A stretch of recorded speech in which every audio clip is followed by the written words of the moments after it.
would just like to point out that Middleburg has incredible timing, and this is the moment to honor you, because you have really outdone yourself with this. And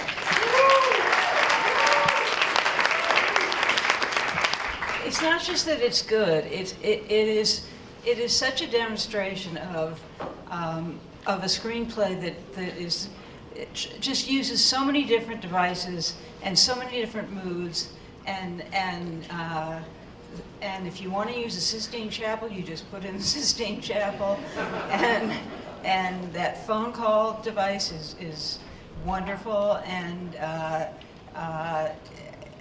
it's just a teachable screenplay almost, and yet it's basically a two-hander. It's an extended conversation, and yet you've opened it up in every imaginable way, and I just want to congratulate you, that's all.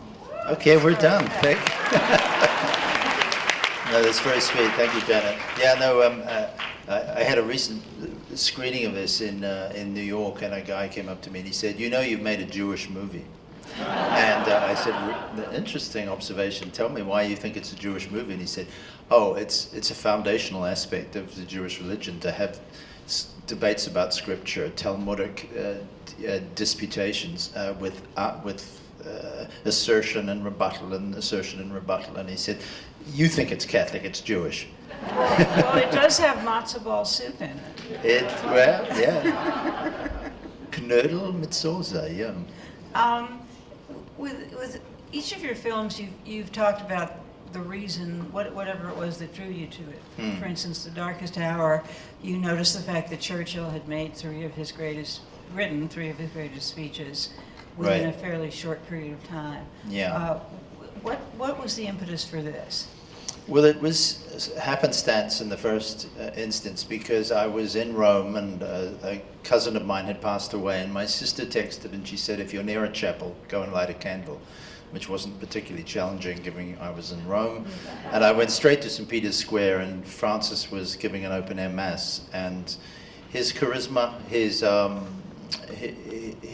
the fascination with him, which far exceeds just Catholics, but he's a very interesting world leader right now in terms of what he represents as a change agent, and I thought of him, and then I also knew that we had a second pope living in a convent behind, and it is so unprecedented. It's 500 years since, as the film says, since there's been two popes living, and 700 years since a pope resigned, and so it activated all kinds of questions in me that I thought warranted some exploration. All right, so you want to make a film about Francis. There are infinite ways to go about it. How do you settle on the idea of centering it on the both of them? Yeah, well, it's at some point I realized, let's have a classic ancient Greek debate. It's basically like the dialogues of Plato. The challenge for me was that when you have a debate between two people, you have to arm and equip them equally, otherwise it's over before it begins. I naturally tend in my sympathies towards the Franciscan view, but the challenge and the interesting discovery for me was that I gained a lot of sympathy for Benedict's position. And I hope that comes across in the film, that there's a real strength in the conservative position that I hadn't initially appreciated. That when we look to God, or we look to religion, or we look to formal religion, the one thing we can all agree we look to is certainty. In a chaotic world, it's the one thing that you hope a church provides. And it gives nourishment to those whose lives are chaos. And change does bring with it an element of destruction. You lose things when the world changes. The liberal position would be that it's worth it because the benefits outweigh the losses. The conservative position, or at least Benedict's position, would be that no, there's too much lost to take the risk. So that was the journey for me. So if anybody walked in and heard this conversation without seeing the film, without having seen the film, they would have no idea that it's very funny. Yeah. Yeah. I'm glad I only caught you your last 10 minutes of reaction, so I was very delighted, a big feel that you know, that the jokes were working for you. Jokes That, were, that yes. my position with comedy is that I don't try to put humor into human stories, realistic stories, but I don't intentionally leave it out. But you've got a lot of it in the beginning in order to lure the audience in and to not give the sense that this is going to be very serious. It's not like you start with the flashbacks of the junta in Argentina. No. But you know, the humor was already there, lying on the floor. I just had to pick it up because Francis loves a joke, so that was there. And there was a certain humor in the humorlessness of Benedict. He is not famous for humor, and I thought, well, I can have tremendous fun, which I'm sure is realistic. Where Francis makes a joke and just gets no reaction from Benedict, and vice versa. So you don't care about researching every little thing, I research as much as I can, and I did a great deal of research here, but you have to imaginatively speculate at some point because we're not privy to various things that went on. History is an incomplete record. Thank God it is, because I'd be out of a job. We'd only need documentarians if we knew everything about everything. So what we try to do is organize historical record in a way that makes a point that I hope is inspirational. But you need to involve the audience and to put Draw some them in, drama yeah. into the story Yeah. right away, and for that you needed the Sistine Chapel. Now, some people would stop right there and think, I can't do that. Now, one of the great fun things about my job is I get to sit there and write interior Sistine Chapel. How are they going to get that? Well, You know. exactly. But you know, when you go to Netflix, they have so much money they can just build you a Sistine Chapel, and that's exactly what they did. They built one. Not only did they build the Sistine Chapel, they built it 5 inches bigger than the Sistine Chapel, which is just what Netflix does. Why 5 inches? I think it was a joke, internal joke amongst the set designers that they wanted to have the world record for the biggest Sistine Chapel in the world. And it was gorgeous. Just out of curiosity, where is that Sistine Chapel? Well, they built it in Fellini's favorite studio in Cinecittà in Rome, Studio 5, and when they call cut and the performances are rendered, they break it all down. I wanted to take great chunks of it home. But I couldn't fit it in my carry-on luggage. It took Michelangelo a long time to do it. Yeah. Well, I'll let you into a little secret. The production designers thought, oh my God, we have to paint the Sistine Chapel. We hear that's quite difficult and takes quite a lot of time. So they did some calculations and worked out it was going to take about 2 years. That was clearly not a starter. So someone came upon a brilliant idea, and you know, when you were kids and you wanted tattoos, they had these transfers. They were called, you wet your skin and then put these little plastic things on, peeled it off, and you had a mermaid or an anchor on your. That Sistine Chapel is one giant sticker. They found a company in Rome that would do these transfer things. So they painted white walls, wet them down, put the vast sheets of this thing off and peeled it off, and what you see is a series of stickers. Very effective. Even so. Anyway, so one way you open it up is just with a lot of big vistas and set pieces, and the Pope's summer home, for instance, is that's the real that's Castel Gandolfo, yeah. The aerial shots of it, anyway. Yeah. And when they're sitting and talking, is any of that digital? No, none of that. No. Netflix really did throw a lot of money. Yeah, they did. Yeah, the interiors, we found many houses that swapped in for the Vatican. The Sistine Chapel scenes, what goes on in there. We had an expert who told us. He basically was the whistleblower on medieval protocol. No one has ever meant to know what goes on in there. It's steeped in secrecy, but we found out, and it's been revealed for the first time. The little wooden balls and the whole, all the rites and so forth, and the smoke and stuff. So I find it one of the most fascinating aspects of it is recreations of that conclaves. It almost feels as though you write the cuts into the screenplay, because this has the same kind of pacing that Bohemian Rhapsody did. It's very quickly cut, and I think Freddie Mercury would like this movie, actually. To a certain extent. No, I wouldn't like to make any claims for the rhythms of the movie. But it's so similar, and I just wonder how much or any of that is on the page. Well, you know, I always say that the writer's the first director, and generally we take fifth billing in the making of movies. That's just what you do when you're a screenwriter. We're kind of the invisible art. I'm very happy about that. I'm fine with that. In Bohemian Rhapsody, if you don't mind my saying, it got kind of weird sometimes. There was that one clip that circulated when they meet their agent or manager, where there were like 61 cuts in 1 minute. Right. Yeah.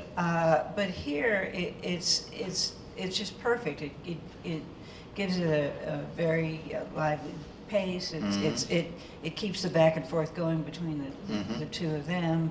It never seems artificial or too fast. It's really right for the material. Well, I just have to salute everybody, the entire team who worked on it. The editor was inspirational. He plays music when he cuts, so it's very musical. And it certainly sustains interest, I think. Well, also, you put a lot of music into this. Yeah, ABBA was my idea.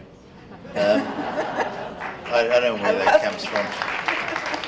I just thought he should whistle something funky in the bathroom that should be then presumed to be some Gregorian chant or something. And, and then you've got line, what hymn is that?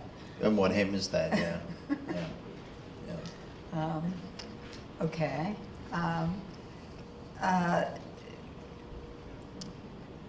You save the really rough stuff for late into the movie. Right. You don't even go near that until the warm, friendly, intimate relationship has been established. The sins of the both players. Yeah. When you are when you're writing, do you see the whole continuum of what you're doing, or do you have to kind of move pieces around until you figure out how to put them together? I tend to work backwards. I need to know my ending, and then I set up the perfect set of circumstances so that the ending feels very fulfilling. So it's a kind of reverse engineering that I do.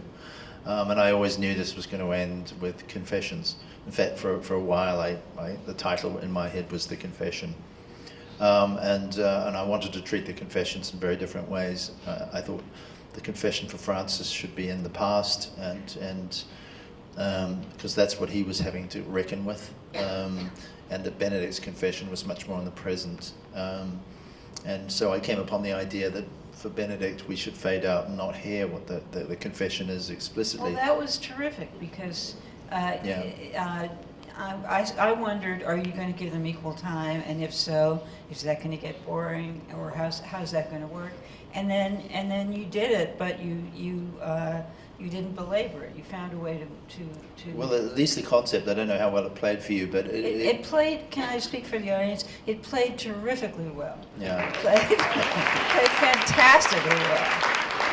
The idea had been that I would create an empty space in which whatever your grievances are at this institution or any institution, you could throw them into that space and fill it yourself, provide the accusations or the sins yourself.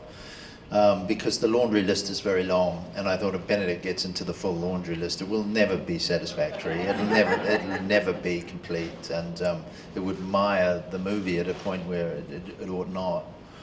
So that was the conceit, and I'm glad if it did, that it worked.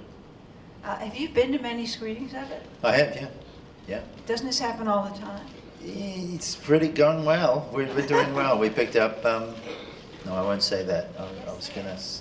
Come on. Well, we won 4 audience awards off the last 4 film festivals, and you guys are the 5th. And I'd hate you guys to break our streak. But you made me say that. I wasn't going to say that. You know what? I said to Susan on the way out that's what's going to happen here too. It might not, but. Look, that's shameful of me to have said that, and I feel horrible having pumped my own film. It's. The Pope is a big fan of San Lorenzo, so. Yeah, the football team. Yeah. So it was useful and necessary and good to include that. But San Lorenzo stands for something, I think. It stands for, they're in a poor part of Argentina. Absolutely. Can you explain that a little bit? Because last year, our audience award winner here was Green Book. Yeah. Which people actually liked before they weren't supposed to, and it has references to San Lorenzo in it because Viggo Mortensen is a fanatic for them also. Mm. So, can you explain what it represents?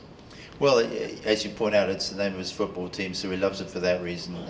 But it's also, a patron saint for the poor and the underclass, and it has been the centerpiece of Francis's ministry to concern himself with the poor and ask us to do likewise.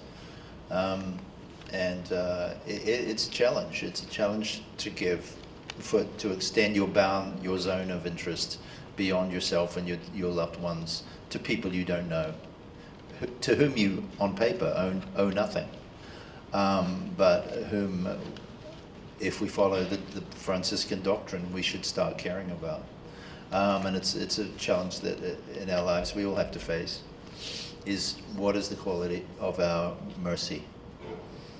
You find many ways also to visually illustrate what Francis believes in and stands for. That vista where you put him in a contemplative pose after he decides that he's going to reject the woman Esther and become a priest, kind of stands for the way he is about nature and the environment. Mm-hmm. You just you kind of cover all bases with ways that are visual. I'm repeating myself, but in ways that are visually interesting and advance the movie, and also express the values of everybody concerned. Well, thank you very much. We're getting wrap-up signals here, and we are. We're not going to wrap up without one thing. Well, you just got other movies. I'll stop, but okay. Yeah. Well, the other ones were good too. No. Anthony's going to be doing a conversation in the library tomorrow. But an award. We've got an award. Nothing gives Sheila Johnson and I more pleasure than to present Anthony McCarten with our 2019 Distinguished Screenwriter Award. So thank you. So well deserved.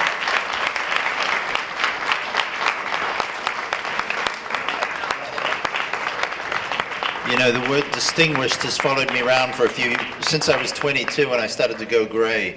And everybody said, it's not gray, you look distinguished. I said, no, I look old. And they go, no, it's distinguished. No, old. Anyway, so thank you for the distinguished screenwriter of the year. It's very cherished and greatly appreciated. And my love to all of you, and thank you for coming and enjoying the film. And hope to see you again.